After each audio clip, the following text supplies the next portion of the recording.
Good morning, everyone, and welcome to the Ankerstar Wealth Market Update. I'm your host, Allison Ankerstar, and today we'll be talking about Apple's Worldwide Developer Conference, targets profit warning, and the likely Social Security cost of living adjustment for 2023. Before we begin, as a reminder, this is a financial education presentation and should not be construed as personal financial advice. Full disclaimer information is available at ankerstarwealth.com. Good morning, Steve. Apple unveiled several updated projects yesterday at its Worldwide Developers Conference. What are the highlights? Hey, good morning, everyone. Good morning, Allison. So you know that I love Apple products as well as the Apple stock as well. So of course, I'm not going to miss things when they do the new product releases, which is generally in the fall, where they describe all the exact parameters and the prices.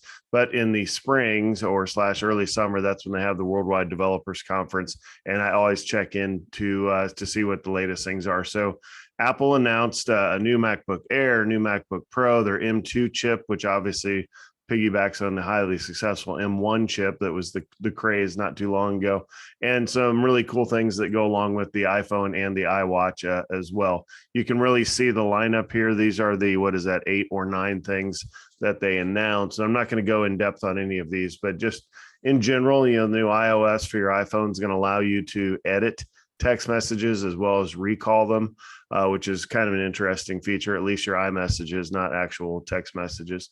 But you also, I don't know if you delete it, it means it's gone forever sort of thing, like Snapchat, but you realize that, a lot of folks are a little leery with text messages now, because you can see that all that needs to happen is there's subpoena, and you get a warrant in court, and all of a sudden now all your text messages can be used as court evidence for like divorce proceedings, or, of course, any nefarious activity, that sort of thing. So it'll be interesting to see if a deleted message actually is truly deleted, or if it is just, removed temporarily.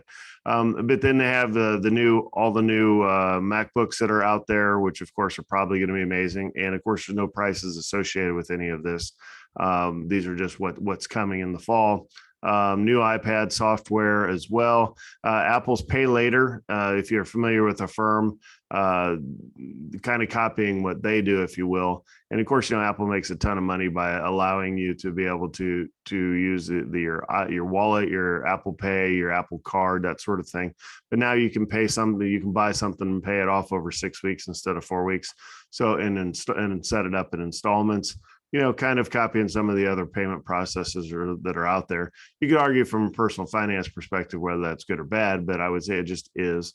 And most people that are buying, if you can afford Apple products, you're probably making your payments on everything. So Apple's not really sweating the demographic that's going to buy and not pay at all, right? So new Apple Watch is going to continue its amazing trend towards health and wellness. There's going to be a new running app. You're going to be able to search for podcasts on your watch, and which is just more interesting than anything else, because a lot of times that's what people have, is just the watch on while they're running. And then lastly, they say you can track your medicine. So if you're taking a couple of times a day or once a day sort of prescription or medicines, you can program that into your watch so it reminds you to take those. So anyhow, kind of cool out there.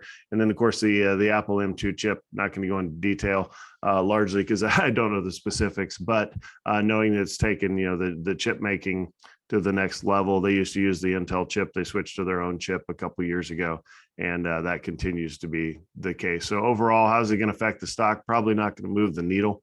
The stock's down today, but it was up yesterday. So stock is more tracking the market than necessarily moving from the developers conference. But yeah, so I'm very bullish on the Apple stock. I think you can pick up shares here and be happy you did in the long run. Next, Target warned this morning that its profits will continue to take a hit. Is ticker TGT a buy-seller hold? Well, Target's a fantastic company, and if you want exposure to retail, my favorite is Amazon. But if you want to branch out, you can go into either Target or Costco. I think those are both fine holdings.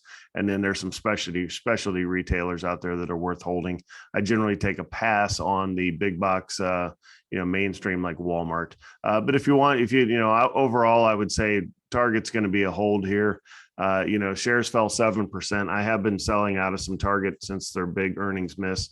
not too long ago. It seems like a couple of weeks ago. And exposure to retail is tough, especially right now with rising interest rates and inflation and maybe a recession that we're either already in or that's right around the corner. So retail is a tough space, but if you're a long-term investor, you could certainly hold target here. They said they will take a short-term hit in profits as it's canceling orders and it's dumping unwanted merchandise. That's also what you would say if you were, that's good business, right? So a lot of times you have to clean house and get a little more efficient, and going into some tough times or in the middle of tough times, it's the time to do that. So I really kind of like what management is doing here. So if you have Target shares, I would say hold them. If you're looking to get into Target, I would say hold off for a little bit and just wait. You might get a lower price. Last, the Social Security cost of living adjustment may be even higher than last year's 5.9%. What's your take? So yeah, 5.9% was pretty significant last year. Last year's announcement for 2022, and that's when it took effect. So these come out every late September, early October-ish. It's based on the CPIW, which of all the CPIs out there, we haven't reviewed those in a while, so maybe we should. But the CPIW is the one that's based on wages. So again, we have inflation that moved up initially and wages didn't. Then you have that gap, and then wages come screaming higher to kind of meet that and fill that gap, if you will. So, what are we looking at? The program, the trustees, not only let's see, last week they released a report back from mid-February that said 3.8 was the projection. A lot of the people that study this stuff real time, say it's going to be more around 8% or so. So when you look at, what happens if it is 8%, well, obviously, the Social Security, the funding that goes into Social Security, it's projected to run out in the mid 2030s, right? So 2033, 4 or 5, somewhere in there. Well, obviously, if you have a big increase or / bigger than expected increase, that's obviously going to deplete those funds sooner. So Social Security reform is going to have to be on the agenda at some point in time.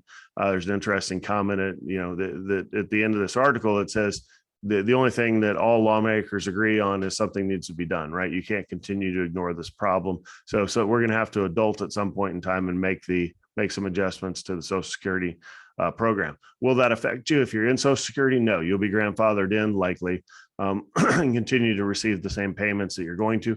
Or if you're within 10 years of claiming, probably not much is changing for you. What will change is how much money is withheld out of your paycheck. Those maximums, if you will, you only pay up to a certain point. Those could increase.